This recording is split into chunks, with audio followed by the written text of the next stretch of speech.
Bruce Lee was provoked by Jean-Claude Van Damme and said hit hard. 1 second later ended the D. The last second. The air in Hong Kong's Chinatown Fight Club was thick with tension, the smell of sweat and snake oil burning in incense sticks mixing with the weight of held breaths. Jean-Claude Van Damme, recently arrived from Europe with the arrogance of someone who believed he dominated the world of martial arts, had challenged Bruce Lee on his own territory. Not with words, but with a look, the same one he used in the films, as if the ring was just another setting for his legend. Bruce didn't move when Van Damme got on the mat. He just crossed his arms, his body relaxed, his eyes half closed as if he were observing a lazy student at his school. The Belgian, however, was not a student. It was a distorted mirror, a man who had turned action cinema into his own religion, but who, here, in front of the dragon, seemed small. "You talk a lot, but you don't know what it's like to really fight," said Van Damme, his voice thick with an accent that sounded like a challenge in itself. "I'll show you what speed is. What power is." Bruce smiled. It wasn't a sneer or a provocation. It was the smile of someone who already knew the end of the story before it even began. "Then hit hard," he said, simply. Van Damme didn't hesitate.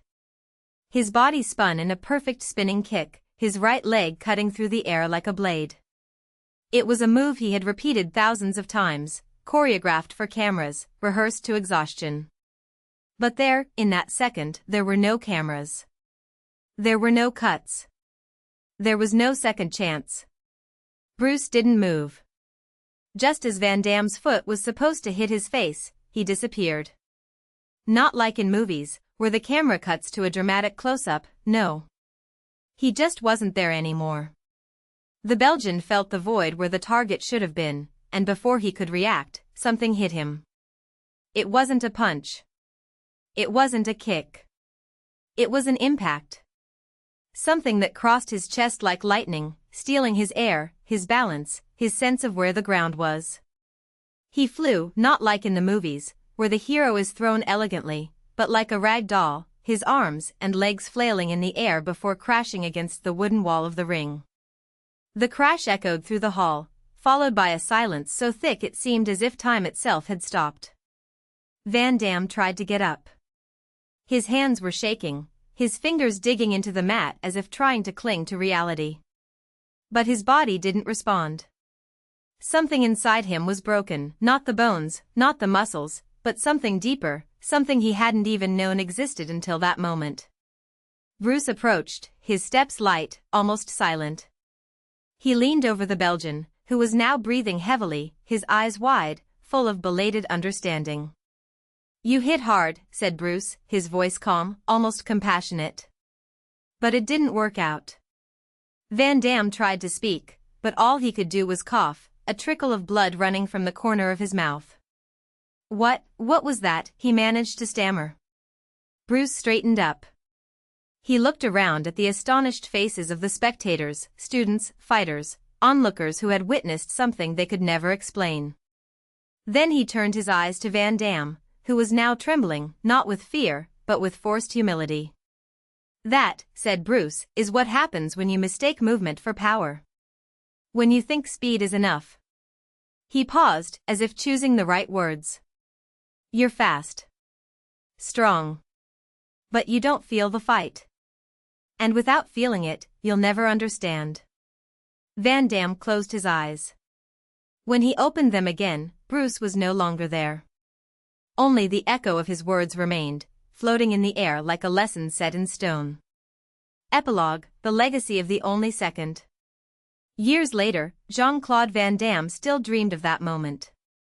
Not with the pain, not with the humiliation, but with the clarity that had struck him like lightning. He would never be the same again. In his films, he began to look for something beyond technique. Something that could not be taught, only lived.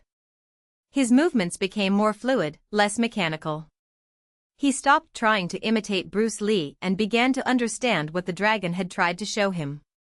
And sometimes, when he was alone in his dojo, training late into the night, he would close his eyes and feel the emptiness before the blow. As if, somewhere, Bruce was still there, watching. As for Bruce Lee, he never spoke about that day. It didn't need to. The world already knew what had happened. And in the end, 1 second was enough. The last meeting. The years passed, and Claude Van Damme became a legend in his own right. His films were no longer just perfect choreography, they were stories of redemption, of broken men finding strength in the void. He never forgot what Bruce Lee had said to him, nor the blow that had knocked him down. But he learned not to fear the silence before impact. One night in Hong Kong, while filming a documentary about martial arts, he was invited to visit a small temple on the outskirts of the city. The place was discreet, almost forgotten, but something pulled him there. When he arrived, he found an elderly man, with piercing eyes, sitting in meditation before a simple altar. "You took a long time," said the old man, without opening his eyes. Claude recognized the voice. It wasn't possible. But it was. Bruce Lee stood up, thinner, more serene, as if the years hadn't passed him by. Or as if I had experienced them all at once. "I knew you'd come," Bruce continued. "Because there's still one question." Claude hesitated. It wasn't fear. It was respect.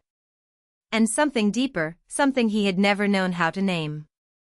"Why me?" he asked finally. Bruce smiled, that same enigmatic smile that Claude had seen decades before. "Because you were the only one who needed to fall to get up." Claude felt the weight of those words. It wasn't an answer. It was a mirror. "And now?" Bruce looked at the mountains in the distance, as if he saw something beyond. "Now you know that the real fight is not against each other. It is against what you are not yet." Claude closed his eyes. When he opened them, Bruce was gone. Only the wind moved the leaves in the courtyard. He never told anyone about that encounter.